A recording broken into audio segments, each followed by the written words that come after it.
Sa linya po natin ngayon ang President Founder ng Lawyers for Commuter Safety and Protection. Ifa-follow up ko lang po yung kaso nung driver ng GSM. Natatandaan niyo yung pinag-usapan natin dati. Nasa linya po natin si Attorney Ariel Inton. Attorney, magandang araw po. Sir Dennis, magandang umaga sa ating mga taga-subaybay. Okay, Attorney, pasensya na kayo, wala na ako oras.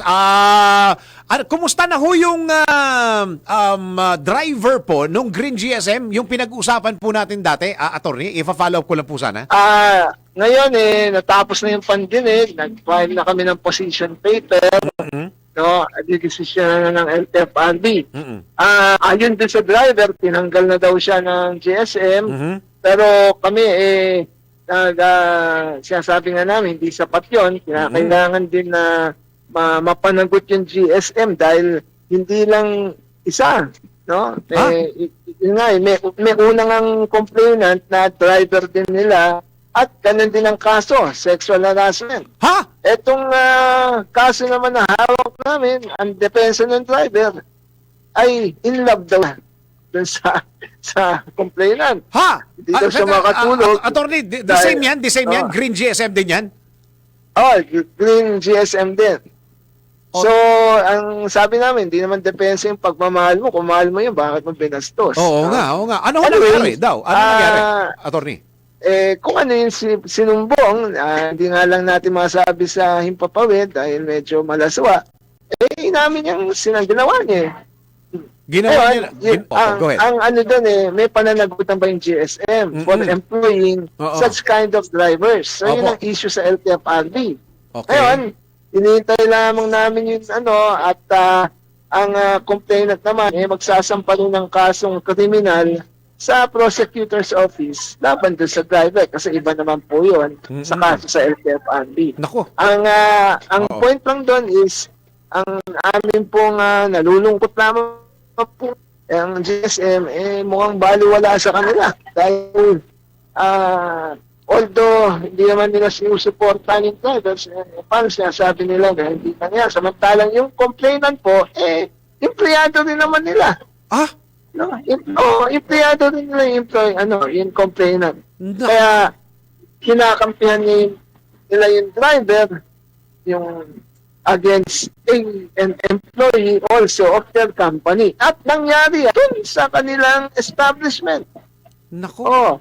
Ngayon, ang balita namin, malakas daw itong GSM, pero daw kinakapitan itong malakas, sana naman, at kami naman po yung naniniwala na patas ang tingin po ng LTFRB at makikita po yung merito po ng kaso. Inamin ng driver na ginawa dahil sa kanilang daw quote-unquote pagmamahal sa complainant. Kailan daw nangyari yan, Attorney?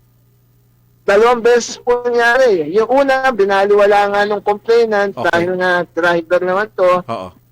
Ng para sa inulit, no?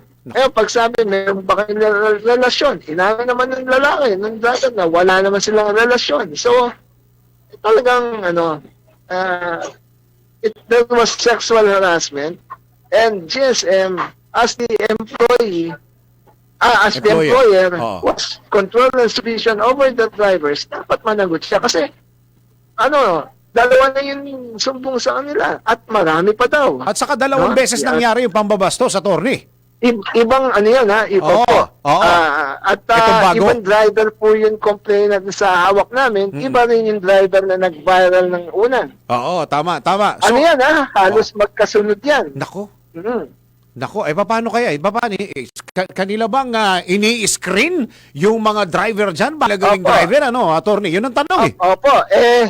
Ang LTO, mahilig naman ang LTO sa pagsususpend. Hindi ko malaman kung bakit na nagawa ng LTO dito dahil wala daw ewan ko. Kaya nga po medyo we are frustrated about it na GSM imbis na tulungan yung kanya rin empleyado, yung babae, mukhang walang ganun nangyari. Nako, baka lulutang na yan, kaso na yan next week o baka mamaya ng konti, mag-viral na yan kwento na yan, Attorney.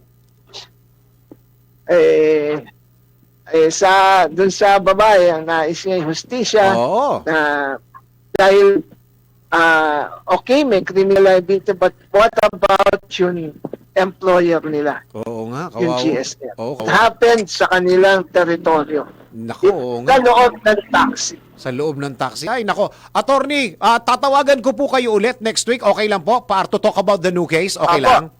Apo. Opo. Okay, attorney, maraming salamat po sa oras na binigay niyo po Maraming sa salamat DWIZ. President po and founder ng Lawyers for Commuter Safety and Protection, si Attorney Ariel Inton.